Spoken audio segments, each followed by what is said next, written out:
วันนี้รายการธรรมะประทีปส่องต่างก็ได้มาพบปะกับพ่อแม่พี่น้องศรัทธาสาธุชนญาติโยมแห่งครั้งหนึ่งวันนี้เป็นวันที่2 เดือนพฤษภาคมพุทธศักราช2567ซึ่งตรงกับ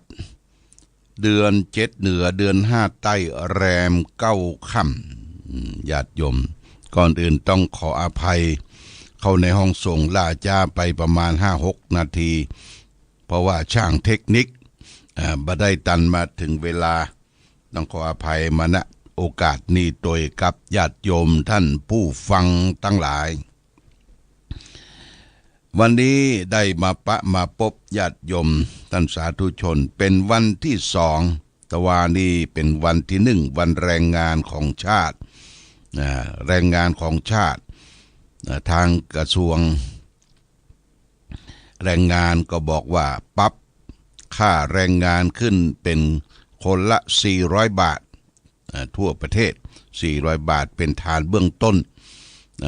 ทำงานรับจ้างรับแจ้งกันก็400 บาทนะญาติโยมแต่งานอยู่ที่ช่างทำกรรมช่างเทคนิคช่างหัวหน้าช่างยังก็จ้างกันไปบางทีวันละเป็นพันก็ยังมีที่ช่างเปิ้นมีครบเครื่องใจไม้ซอยเครื่องอย่างต่างๆอันนี้ก็สำหรับพี่น้องที่ใจแรงงานวันนี้ได้มาพบกับญาติโยมก็จะได้นำสารธรรมคลังธรรมนำมาฝากคือแก่ศรัทธาสาธุชนญาติโยมทั้งหลายวันนี้เอาเรื่องจตุปุครกถาว่าด้วยบุคคล4 ประเภทญาติโยมบุคคล4 ประเภทนี้มีอย่างพ้องพระพุทธเจ้าตรัสว่าสาธุธรรมรุจิราชาสาธุปัญญานวานโรสาธุมิตานมัตทุโพปาปัสสะอกรนังสุขังแปลว่าพระราชาพระไทยธรรมะจึงจะดีพระราชาชอบพระไทยมีธรรมะจึงจะดีนรชนผู้มีปัญญารอบรู้จึงจะดีมิตรไม่ประทุษร้ายมิตรจึงจะดีการไม่ทำความชั่วนำความสุขมาให้อย่างนี้เป็นอาทิบุคคล4 ประเภทที่1ก็คือพระราชาพระมหากษัตริย์พระองค์ตั้งอยู่ในทศพิธราชธรรมทำ10 ประการที่ปกครองอาณาประชาราษฎรพระมหากษัตริย์ก็ชอบประพฤติปฏิบัติส่งเสริมธรรมปฏิบัติธรรมและพระองค์แต่ละยุคแต่ละสมัยก็เป็นพุทธมามกะยอมรับนับถือพระพุทธศาสนาเป็นองค์เอกศาสนาปฐมภกศาสนาปฐมภกยกพระพุทธศาสนาและเป็นผู้อุปถัมภ์ทุกศาสนาในประเทศไทยนี่คือพระราชาชอบพระไทยธรรมะก็จึงจะดีแก่ปกครองอาณาประชาราษฎรทีนี้ประเภทที่2นรชนผู้มีปัญญารอบรู้จึงจะดีคำว่านรชนเกิดคือมนุษย์คนเฮาตั้นทั้งหลายที่มีปัญญานี่เป็นสิ่งสำคัญที่สุดมีปัญญาเหมือนมีทรัพย์อยู่นับแสนมีปัญญาและทรัพย์อื่นไม่ขาดแคลนปัญญาเหมือนกับทรัพย์แสนโกรธโทษไม่มีนรชนผู้มีปัญญารอบรู้เนี่ยจึงจะดีอยู่ในสังคมอยู่ในชุมชนอยู่ในเพื่อนมนุษย์อยู่ร่วมกันเพราะเอามีปัญญามี2 อย่างโลกิยะปัญญากับโลกุตระปัญญาของโลกิยชนปัญญาของโลกิยชนปัญญาเกิดจากการศึกษาร่ำเรียนเพียรรู้ จากครูบาอาจารย์จากนักวิชาการจากประสบการณ์ที่ได้เรียนรู้มา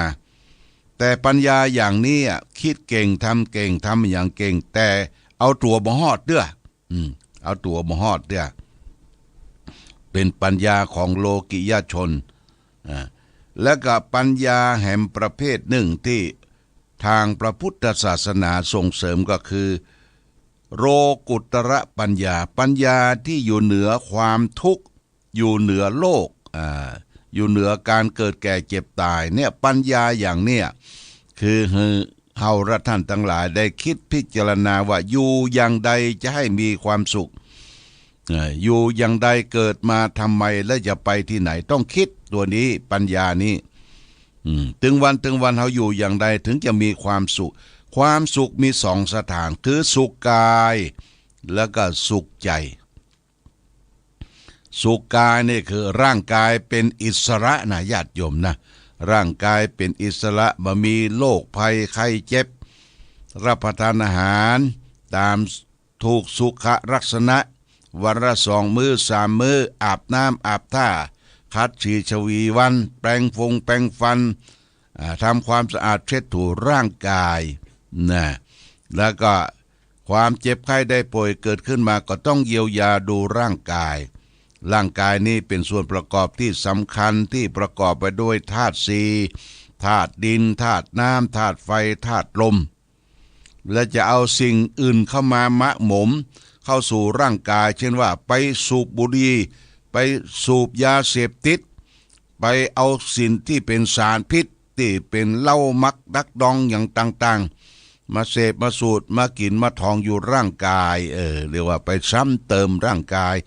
มันตายเว้ยญาติโยมนะเพราะว่าสิ่งทั้งหลายเป็นลังแห่งโรค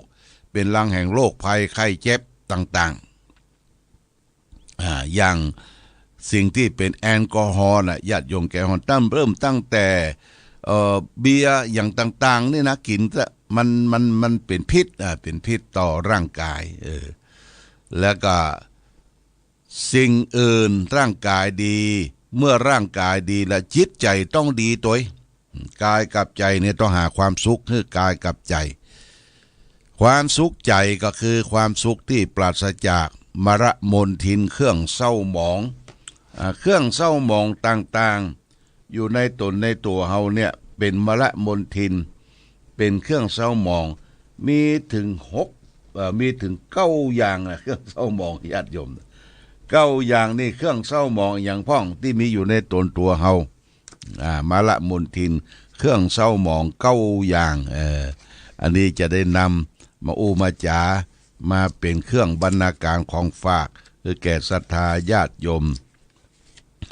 เครื่องเศร้าหมองมรมนทินเครื่องเศร้าหมองนี่คือมีอย่างพ่องในตัวเฮาเนี่ยสำรวจเน้อญาติโยมสำรวจดู1ความขี้โกรธ2ลบหลู่บุญคุณท่าน3ริษยา4ตรณี5มายา6มักอวด7พูดบท8ปรารถนารามก9เห็นผิดเนี่ยนี่เครื่องเศร้าหมองทั้งนั้นญาติโยม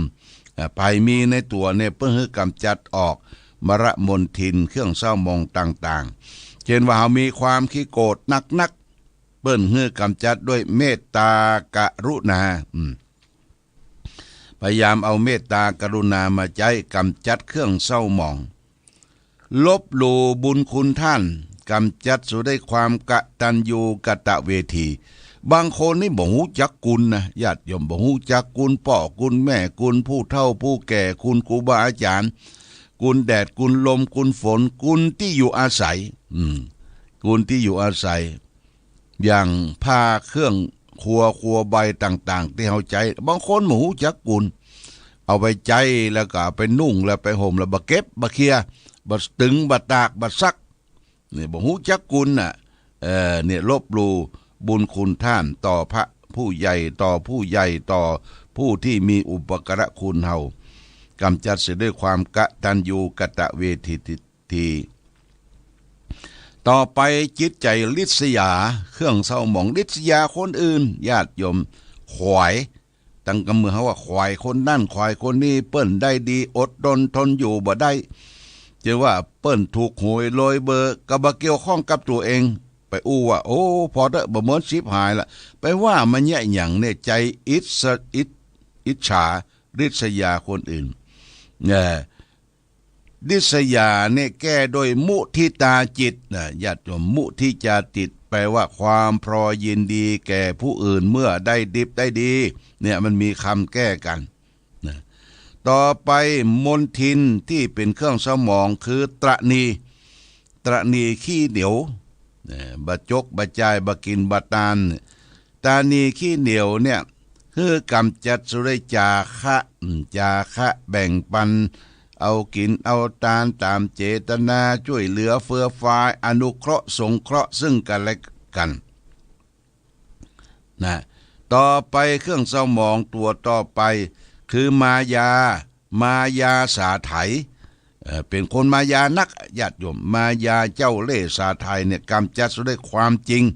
เนี่ยอย่างฮือมีสัจจะมีความจริงจริงใจจริงตนต่อตนเองและคนอื่นนะต่อไปความมนทินเครื่องเศร้าหมองอยู่ในจุดในตัวเฮาเนี่ยมักอวดนี่กำจัดด้วยอัตตัญญุตารู้จักตนอัตตัญญุตารู้จักตนรู้จักประมาณตนเองจะไปอวดโชว์คนอื่นเขาต่อไปพูดปดติเป็นมรมนทินเครื่องเศร้าหมองชอบอู้จุอู้ร่ายอู้เล่นอู้หัวไปเลยกำจัดด้วยวจีสัตว์เป็นวจีสัตว์ที่อู้ที่เป็นความจริงต่อไปมรมนทินปรารถนารามกอู้กระโชกโคกหากอู้ใต้สิ้นใต้ผ้าอู้ที่ฟังแล้วมันบรื่นหูเนี่ยกำจัดด้วยความสันโดษสันโดษสุดท้ายมรมนทินเครื่องสมองอยู่ในจิตในแจวเห็นผิดนะไม่ใช่เห็นถูกนะเห็นผิดกำจัดด้วยสัมมาทิฏฐิคือความเห็นชอบนี่คือท่านผู้รู้เรียกว่าผู้มีปัญญานรชนผู้มีปัญญาก็กำจัดเครื่องเศร้าหมองอันที่เป็นกิเลสอยู่ในจิตในใจเฮาฮื้อกายเฮาสะอาดใจเฮาสะอาดปราศจากมรมนทินต่อไปบุคคลประเภทต่อไปมิตรไม่ประทุษร้ายมิตรจึงจะดีเป็นมิตรเป็นเพื่อนเป็นฝูงกันอย่าไปประทุษร้ายซึ่งกันและกันนะอู้จาซองหน้ากันเดียข้างหลังก็ซ่อนมีดซ่อนคมซ่อมมุยไว้เผลอบ่ได้ก็ซับกันเล่าควันกันว่ากันนี่ไม่ใช่มิตรแท้ญาติโยมเป็นมิตรเทียมนะต่อไปการไม่ทำความชั่วบุคคลที่ไม่ทำความชั่วนำความสุขมาให้ความชั่วเป็นสิ่งที่บดีเกิดขึ้นตั้งกายตั้งวาจาตั้งใจแล้วเกิดจากทุจริตกายกรรม3วจีกรรม4มโนกรรม3กายกรรม3กระทำชั่วทางกายฆ่าสัตว์ตัดชีวิตเบียดเบียนสัตว์เล็กสัตว์น้อยเอาประโยชน์จากสัตว์ทั้งหลายมาเป็นประโยชน์ส่วนตนส่วนตัวนี่ความชั่วทางกายส่วนหนึ่งต่อไปก็เป็นการลักเล็กขโมยน้อยยิบฉวยของคนอื่นผิดเผลอบ่ได้ยิบฉวยมาชอบเอามาเป็นของตนของตัวนี่เรียกว่าท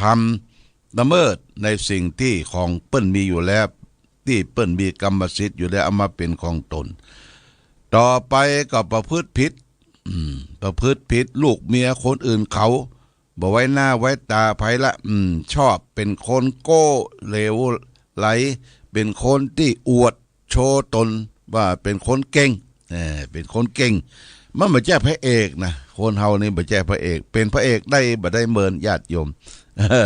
ถ้าหมดเงินหมดท่าหมดทางหมดสตุ้งสตางแก่เท่าโรคเอามาย่ำเยียนมันไม่ได้เป็นพระเอกละแล้วไผจะเลี้ยงจะดูเฮาเพราะฉะนั้นเงินทองใจจ่ายประหยัดอดออมจะไปเลี้ยงคนนั้นจะไปเลี้ยงคนนี้อวดมีสตางค์โอ้ญาติโยม ผิดละเมิดคำสอนพุทธเจ้าข้อกาเมนะอันนี้ฝากไว้นี่เรื่องต่างๆคือการกระทำชั่วทางกายทางวาจาก็คือเป็นคนอู้ปดบทเท็จทางจิตใจก็คิดโลภอยากได้ของคนอื่นเอาคิดพยาบาทปองร้ายเขาเห็นพิษไปตามทำนองครองธรรมคือเห็นว่าทำดีบ่ได้ดีทำชั่วได้ดีเป็นต้นอันนี้ฝากไว้ว่าจตุปุคระคาถาว่าด้วยคนสี่ประเภทที่หนึ่งยกย่องเทิดทูนพระมหาราชาพระราชาที่ประกอบด้วยคุณธรรมธรรมะปกครองโดยธรรมนี่เป็นคนยกย่องเทิดทูนเรียกว่าถาทุธรรมรุจติราชาพระราชาประกอบด้วยธรรมะจึงจะดีต่อไปสาธุปันนวาคะโวนวานโวนรชนใดประกอบด้วยมีปัญญารอบรู้จึงจะดีประเภทที่สามสาธุมิตาตะมัตถุพุทโธไม่ประคิดตรุษร้ายไม่ทำร้ายมิตรตนเองจึงจะดีประการสุดท้ายว่าปาปัสสะอักรนังสุขังการไม่ทำบาปนำความชั่วมาสู่ตนนี้จะเป็นการดีเป็นอย่างมากฝากเป็นหลักคิดคือแก่ศรัทธาสาธุชนญาติโยมท่านสาธุชนทั้งหลายไว้มาณโอกาสนี้วันนี้รายการธรรมะประทีปส่องต่างได้มาพบกันในวันพฤหัสบดีก็วันนี้วันที่สองเป็นวันความหวังของผู้คนความหวังก็คืออยากจะถูกหวยรวยเบอร์แต่กำฝันแน่แต่บ่แป้เลขบุญยังไม่ละปูนเหลือก็เตียวก้อมระวังนะญาติโยมระมัดระวังไว้เอาละวันนี้รายการธรรมะประทีปส่องต่างได้มาพบหมดเวลาหมดต้องอำลาพาจากศรัทธาสาธุชนญาติโยมไปก่อนรายการธรรมะประทีปส่องต่างต้องขอลาก่อนขอผู้ฟังจงตั้งมั่นจิตหันษาด้วยธรรมะขององค์พระพุทธาได้นำพาให้เกิดความสุขสงบเย็นขอเจริญพร